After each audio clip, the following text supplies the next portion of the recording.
You mentioned earlier the precepts. What is the fundamental principle behind the precepts? I think the fundamental principle behind the precepts is the principle of non-violence, that you should behave towards others in a non-violent manner.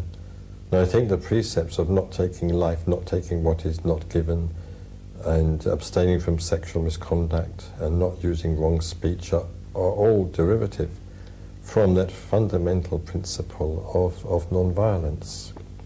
And I would say, very broadly speaking, and becoming, as it were, more philosophical, that there are, so to speak, two worlds. There is the world which is governed by the principle of power, power in the sense of the exercise of force, and the world which is governed by the principle of, for want of a better term, love, but not love in the ordinary sentimental sense. And from one point of view, the purpose, the whole purpose of the Buddhist life is to make the transition from the world of power to the world of love, from operating in accordance with the power mode to operating in accordance with the love mode. And the way in which one does that is to practice more and more faithfully, more and more perfectly, the principle of non-violence. And the precepts, especially the 5 and the 10 precepts, represent on different levels the application of that fundamental principle of non-violence. That's why at least one Buddhist text says that ahimsa, non-violence, is the Dharma itself. The Buddha also said that friendship is the whole of the holy life, the whole of the Dharma, one could say.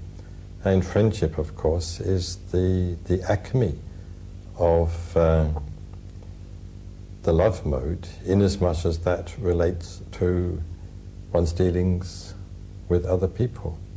So one could almost say that the spiritual life consists in a transition from an egoistic attitude of exploiting others to an attitude of friendship.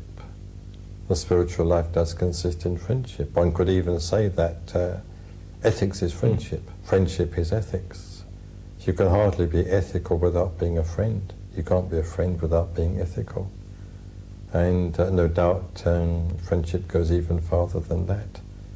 I think friendship practiced with a sufficient degree of profundity brings one into the very verge of separative selfhood itself, so to speak, and to the verge, one might even say, of shunyata, nirvana, and enlightenment, where ethics merges with wisdom, with transcendental insight.